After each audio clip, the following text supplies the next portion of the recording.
Assalamualaikum teman-teman. Pada video pembelajaran ini, kakak akan membahas tentang dinamika dan tantangan penegakan hukum di Indonesia. Selamat menyaksikan teman-teman. Kakak akan membahas yang pertama, pengertian penegakan hukum, yang kedua, proses penegakan hukum di Indonesia, yang ketiga, dinamika penegakan hukum di Indonesia, yang keempat, tantangan penegakan hukum di Indonesia, yang kelima, upaya menghadapi tantangan penegakan hukum di Indonesia, dan yang keenam, penutup. Baik, materi yang pertama adalah pengertian penegakan hukum. Penegakan hukum adalah proses dilakukannya upaya atau berfungsinya norma-norma hukum secara nyata sebagai pedoman perilaku dalam hubungan hukum di kehidupan bermasyarakat dan bernegara, baik para subjek hukum yang bersangkutan maupun oleh aparatur penegakan hukum resmi yang diberi tugas dan kewenangan oleh undang-undang untuk menjamin berfungsinya norma-norma hukum yang berlaku dalam kehidupan bermasyarakat dan bernegara. Proses penegakan hukum di Indonesia. Yang pertama, faktor-faktor pengaruh penegakan hukum. Setiap masyarakat memiliki karakteristiknya masing-masing yang memberikan corak permasalahan yang tersendiri dalam kerangka penegakan hukum. Tujuan dari keragaman tersebut adalah demi tercapainya keadaan damai sebagai akibat dari penegakan hukum fungsional. Berfungsinya hukum sangatlah tergantung pada hubungan yang serasi antara hukum itu sendiri, penegakan hukum, fasilitasnya, dan masyarakat yang diaturnya. Kepincangan yang terjadi pada salah satunya akan mengakibatkan dari seluruh sistemnya akan terkena imbas yang negatifnya. Sedangkan menurut Surjono Sukanto, faktor-faktor yang mempengaruhi penegakan hukum adalah yang pertama, faktor hukumnya sendiri, yang kedua, faktor penegakan hukumnya, yakni pihak-pihak yang membentuk maupun menerapkan hukum. Yang ketiga, faktor sarana atau fasilitas yang mendukung penegakan hukum. Yang keempat, faktor masyarakatnya, yakni lingkungan di mana hukum tersebut berlaku atau diterapkan. Kelima, faktor kebudayaan, yakni hasil karya, cipta dan rasa yang didasarkan oleh pada karsa manusia di dalam pergaulan hidup.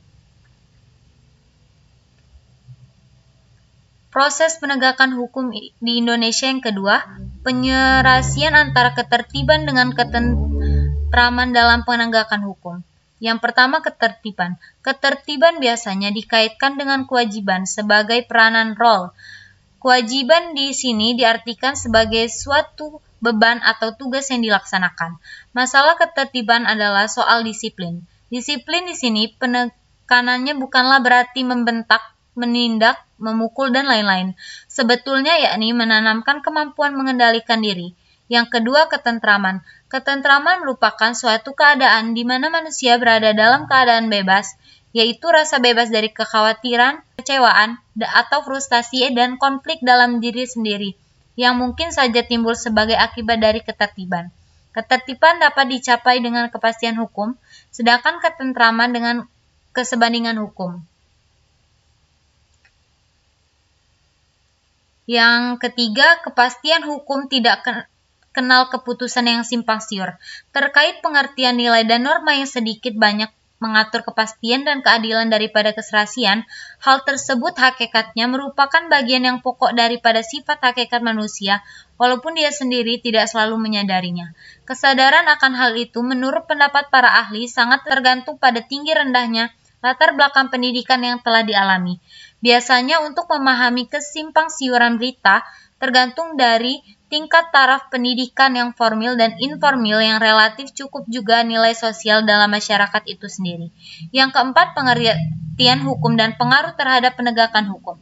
Inti dari proses penegakan hukum yang baik adalah penerapan yang serasi dari nilai dan kaidah, yang kemudian terwujud dalam pola perilaku selama belum ada kesadaran akan adanya berbagai pengertian hukum. Agaknya sukar untuk mengalami adanya proses penegakan hukum yang baik yang menurut beberapa kalangan berintikan pada keadilan. Yang kelima, keputusan hakim yang baik dapat berakibat keadilan. Tidak selalu keputusan pengadilan yang sesuai dengan kehendak masyarakat akan memberikan pengaruh yang baik kepada masyarakat yang bersangkutan. Oleh karena itu, hakim perlu bantuan para saksi ahli, terutama para sarjana ilmu sosial untuk memperoleh data yang lebih konkret mengenai lingkungan sosial di mana suatu fakta terjadi. Ini sekedar sebagai bahan pertimbangan untuk mengambil keputusan sesuai dengan rasa keadilan yang hidup dalam masyarakat pada masa kini dan akan datang. Yang keenam, proses penegakan hukum. Penegakan hukum dilakukan oleh lembaga penegakan hukum yang terdiri dari kepolisian, kejaksaan, Komisi Pemberantasan Korupsi, Badan Peradilan, Mahkamah Agung, Mahkamah Konstitusi, Pengadilan Tinggi, Pengadilan Negeri. Penegakan hukum merupakan salah satu aspek terpenting dalam suatu negara hukum, karena hanya dengan penegakan hukumlah maka tujuan hukum, yakni keadilan, kepastian hukum, dan ketertiban akan dapat dirasakan masyarakat. Dinamika penegakan hukum. Perkembangan penegakan hukum di Indonesia masih jika diamati belum dapat berjalan dengan baik. Dinamika penegakan hukum di Indonesia hanya dijadikan sebagai pedoman atau acuan proses penegakan hukum. Sementara itu, hakikat tujuan penegakan hukum sebagai perwujudan hukum yang hendak dicapai, esensi dari tujuan penegakan hukum terletak pada keadilan. Proses dinamika penegakan hukum di Indonesia perlu segera diperbaiki agar norma-norma hukum dapat berlaku secara nyata sebagai pedoman perilaku dalam penegakan hukum kehidupan bermasyarakat dan bernegara. Dinamika penegakan hukum di Indonesia masih belum berjalan dengan baik karena belum memenuhi rasa keadilan masyarakat maupun masalah pelanggaran HAM dan KKN. Gustav Rabuch, seorang ahli filsafat Jerman, menyatakan terdapat 3 unsur yang perlu diperhatikan, yaitu unsur keadilan, unsur kemanfaatan, dan unsur kepastian. Dalam proses dinamika penegakan hukum, terdapat aparatur penegakan hukum yang memiliki tugas sesuai dengan ketentuannya. Misalnya hukum pidana terdapat dalam Kitab Undang-Undang Hukum Pidana atau KUHP, hukum perdata terdapat dalam Kitab Undang-Undang Hukum Perdata KUHPER. Penegak hukum dapat memproses siapapun yang melakukan perbuatan melawan hukum melalui proses pengadilan serta memberi keputusan. Dalam proses tugasnya, aparatur penegak hukum memiliki 3 elemen penting, yaitu yang pertama institusi penegakan hukum beserta berbagai perangkat sarana dan prasarana pendukung dan mekanisme kerja kelembagaannya. Yang kedua, budaya kerja yang terkait dengan aparat, termasuk mengenai kesejahteraan aparatnya. Yang ketiga, perangkat peraturan yang mendukung baik kinerja kelembagaannya maupun yang mengatur materi hukum yang dijadikan standar kerja, baik hukum materialnya ataupun hukum acaranya. Tantangan penegakan hukum di Indonesia. Saat ini, kita masih menghadapi tantangan dalam penegakan hukum di Indonesia. Berikut adalah beberapa di antaranya. Yang pertama, undang-undang. Undang-undang yang seharusnya menjalankan fungsi sebagai dasar penegakan hukum di Indonesia justru salah satu hal yang menimbulkan tantangan di dalam implementasi penegakan hukum. Hal ini disebabkan oleh fakta menunjukkan adanya undang-undang menggunakan kata-kata yang multi-interpretasi atau multi-tafsir. Yang kedua, aparat penegak hukum. Para aparat tersebut diantaranya adalah hakim, polisi, jaksa, dan para sipir yang memiliki fungsi dan tugasnya masing-masing. Mereka harus bersedia untuk menjalin kerja sama dengan tujuan, yaitu menegakkan hukum di Indonesia. Sayangnya, pihak-pihak yang bertanggung jawab sudah diatur oleh pemerintah tersebut justru melakukan pelanggaran terhadap hukum. Salah satu contohnya adalah mengenai hakim yang tersangkut kasus korupsi. Hal ini menjadi bukti bahwa masih ada aparat-aparat yang tidak berintegrasi dan tidak berkomitmen kepada tugasnya. Yang ketiga, fasilitas. Memasuki era globalisasi, ada beberapa kegiatan yang dimudahkan dengan adanya sistem yang baik. Perlunya penggunaan teknologi yang canggih adalah suatu hal yang tidak bisa disangkal karena dengan perkembangan yang terus terjadi. Penegakan hukum dan semua pihak yang berkait harus bersedia beradaptasi untuk memperbarui fasilitas atau sarana yang mereka gunakan supaya bersama-sama dapat menghadapi tantangan dalam penegakan hukum di Indonesia. Yang keempat, masyarakat. Faktor yang membedakan antara anggota masyarakat yaitu pendidikan. Masyarakat kalangan menengah ke atas adalah mereka yang menerima pendidikan yang layak. Hal ini bertolak belakang dengan kalangan mencegah ke bawah yang umumnya belum mendapatkan pendidikan sampai jenjang yang tinggi dan tidak mendapat cukup paparan dari sumber informasi yang valid. Dengan adanya keterbatasan pengetahuan dan informasi membuat adanya perbedaan perilaku terhadap peraturan. Yang kelima, budaya. Ada budaya dalam implementasinya seringkali menimbulkan masalah, yaitu budaya kompromi. Kompromi dilakukan terhadap pelanggaran hukum yang dianggap pelanggaran kecil. Namun, sesuatu hal yang terus-menerus dilakukan membentuk kebiasaan yang kemudian berkembang menjadi budaya. Yang keenam, stagnasi. WJP tahun 2009 menunjukkan nilai penegakan hukum di Indonesia tidak berubah sejak tahun 2004. Dari skala 0 sampai 1, Indonesia konsisten di angka 0,52. 3 hal yang harus diperbaiki dan dikembangkan adalah hal keadilan sosial, ketertiban dan keamanan, serta keterbukaan pemerintah.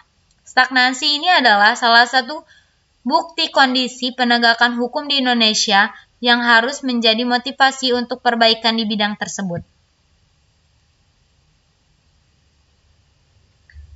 Upaya menghadapi tantangan penegakan hukum di Indonesia. Yang pertama, upaya meningkatkan peran penegakan hukum untuk membutuhkan kesadaran hukum anggota masyarakat.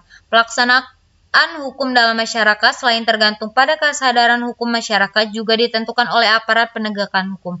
Karena sering terjadi peraturan hukum tidak dapat terlaksana dengan baik karena ada oknum penegak hukum yang tidak melaksanakan ketentuan hukum sebagaimana mestinya. Yang kedua, upaya pemberdayaan lembaga peradilan dan lembaga penegakan hukum lainnya. Pemberdayaan peradilan dan lembaga penegakan hukum bertujuan untuk meningkatkan kepercayaan masyarakat terhadap peran dan citra lembaga peradilan. Lembaga penegak hukum seperti pengadilan, kejaksaan, kepolisian, dan penyidik pegawai negeri sipil lainnya sebagai bagian utama mewujudkan upaya supremasi hukum. Ada juga beberapa upaya yang dapat dilakukan untuk menghadapi tantangan penegakan hukum di Indonesia. Di dalam rangka penyusunan dan penyempurnaan hukum, peraturan perundang-undangan lebih memperlihatkan rasa keadilan pada masyarakat dan kepentingan sosial. Yang B, penegakan hukum seharusnya berjalan tidak semata melihat fakta, tapi menimbang seperti melihat latar belakang peristiwa, alasan terjadi kejadian, unsur kemanusiaan, dan juga menimbang rasa keadilan dalam memberikan keputusan. Hukuman seharusnya tidak ditegakkan dalam bentuk yang paling kaku, arogan, dan hitam putih.